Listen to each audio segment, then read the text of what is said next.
बिस्मिल्लाहिर्रहमानिर्रहीम। खातिन हज़रात, मैं हूं अख्तर अब्बास और आप सबको मेरा सलाम पहुंचे। वैसे तो नवंबर मेरी अपनी सालगिरह का महीना है, इसलिए मुझे बहुत अजीज़ है, लेकिन इस नवंबर में एक अनोखी सी चीज़ और भी हुई है कि इन पिछले 15-20 दिनों में इतने ज़्यादा फ़ोन आए हैं बच्चियों की शादियों के बाद शुक्रिया के। यानी आप सोचें कि जो बच्चियां 6-6 7-7 साल से मुसलसल सुन रही थी, और आपको अंदाज़ा नहीं हो पाता कि जब आप कोई चीज़ सुनते हैं या पसंद करते हैं तो आपके बैक ऑफ माइंड पे वो ड्राइविंग फोर्स बनने लग जाती है। तो उनमें से बेशतर का आज खासतौर पर सुबीन ने तो कमाल किया, बहुत मोहब्बत से शुक्रिया अदा किया और उसने कहा कि ये उसने 6-7 बातें गिनवाई कि जो मैंने आपकी वीडियो से सीखी और अपनी ज़िंदगी में अब शादी के बाद अपनी मियाँ के साथ मैं इतनी खुश हूँ, और सास के साथ मेरा बेटियों वाला रिश्ता है, और उस घर में मैं फसाद डालने नहीं गई, ना किससे मुकाबला कर रही हूँ। अगर मैं ये ना सुना होता तो यकीनन मैं भी उनके कपड़ों पे, जूतों पे, उनके फर्नीचर पे और इवन जो मुझे मिला हुआ जेवर उस पर भी एतराज़ कर रही होती। तो मैं गलती से बच गई, और ये बच्चियां तकरीबन जो गलती से बची और जिनकी ज़िंदगी स्मूथ है, ज़िंदगी की खुशियों की खूबसूरत मोटरवे पे जब इनसे दुआएं मिलती हैं तो दिल को बहुत ठंडक मिलती है। ऐसे होता है जैसे बंदा किसी 2 टन के एसी के सामने खड़ा है या बैठा है और ठंडी हवा आ रही है दुआओं की। तो मैं तो उनसे गुजारिश भी करता होता हूँ कि हफ्ते में एक आध दफ़ा ज़रूर मेरे लिए दुआ कर दिया करें। लेकिन ये जो आज का मैंने मुंतखब किया है आपके लिए, मिस आलिया उनका नाम है, और अब तो दोबारा मिस हो गई हैं। वो कहती हैं कि सर मेरी शादी हुई और 4 दिन की शादी है। पहली शब मैंने एक ऐसी गलती की जिससे आपने बार बार मना किया, पर मुझे मेरी एक दोस्त ने कहा कि जिंदगी को झूठ के साथ नहीं स्टार्ट करना चाहिए, तुम अपने मियाँ को पहली शब ही सारी बातें बता देना, बाद में पता चलेगा तो शर्मिंदगी होगी। आप सोचिए कि जिस बात को मैं इतने दलील से, प्यार से, मोहब्बत से समझाता हूँ कि अल्लाह के बंदो जब गलती हो जाए और रब उसमें पर्दा डाल दे तो आपके अंदर शैतान आए तो आए जो पर्दा आके परा करे और आपको दोबारा उरिया कर दे, वरना कुदरत का तो ये मंशा नहीं है। सियाने एक और बात बड़ी मजे की कहते हैं कि पीर हमेशा एक रखना चाहिए।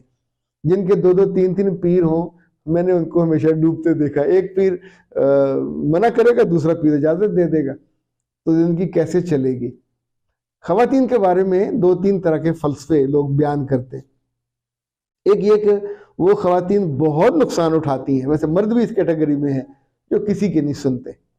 ये ढीठ होते हैं, दिल इनका बंद, लर्निंग भी बंद, और अपने आप को अक्ल कुल समझते हैं, या शायद उनमें कैपेसिटी नहीं होती सीखने की। जो भी वजह है, ये किसी की सुनते नहीं हैं।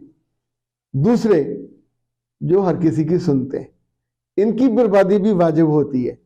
यानी जिसने बताया इधर, कभी बताया इधर, ये कभी मंजिल पे, खुशी की मंजिल पे, मोहब्बत की मंजिल पे, कामयाबी की मंजिल पे नहीं जा पाते।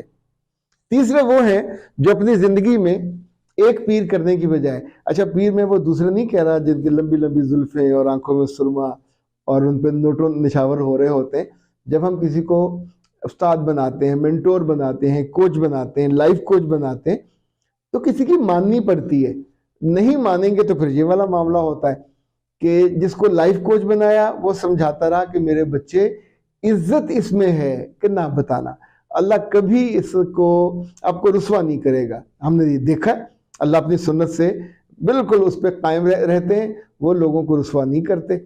अब जिस अक्लमंद ने, अब सोचे उसकी अपनी शादी नहीं हुई, दुनिया उसने देखी नहीं है, पर कुछ बेवकूफ़ों के साथ रह के उसको वो जो आज की होती है ना झूठी दलीलें और झूठे डायलॉग, तो खातून कहती मैंने अपने मियाँ से मुलाकात से पहले फर्स्ट शब उसे ये कहा कि मैं बहुत ईमानदार लड़की हूँ।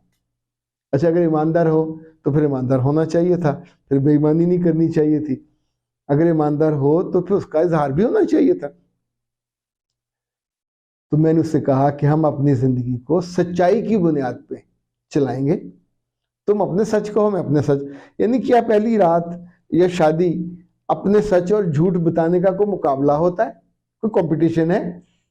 यानी किस अहमक ने आपको ये हमाकत वाले रास्ते बताए हैं कि उस रोज बैठ के बातों का मुकाबला करना है, छोड़नी है, या अपने पिछले जो गंद है, यानी अपनी गंदगी भी कोई दिखाता है, कुछ संभाल के रखता है सैंत सैंत के ओ देखो मैंने कितना बड़ा गंद किया था, कितनी बड़ी गलती और कितना बड़ा ब्लंडर किया था।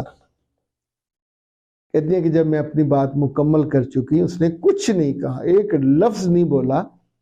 उसने सिंपल जैसे वो बैठा हुआ था उठा, जूता पहना और मेरे कमरे से निकल गया। तब रात के 2:30 बजे थे। वो वापस नहीं आया।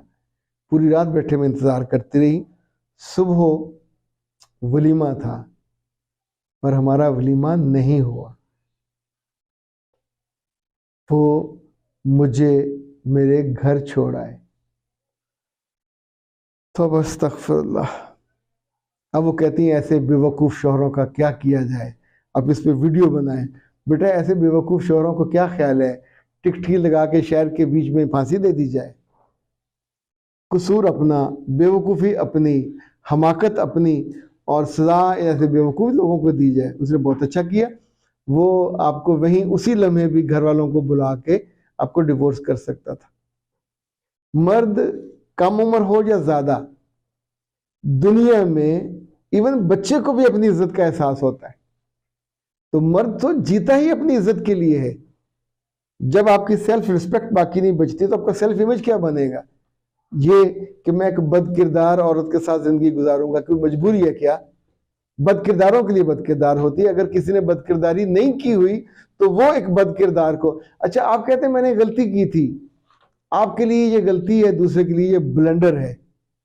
आपके लिए एक ये हल्का फुल्का एडवेंचर था, कूल, दूसरे के लिए ये करैक्टर लेस होने का सबूत है।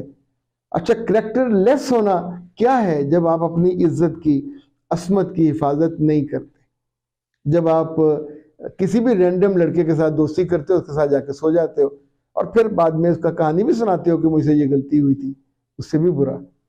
आप सोचिए बहुत सी बच्चियों को अल्लाह ताला उस बेइज्जती से बचाता है, उनका हम इलाज कर देते किससे गलती हुई और उनसे ये कहते हैं इसका कभी जिक्र ना करना।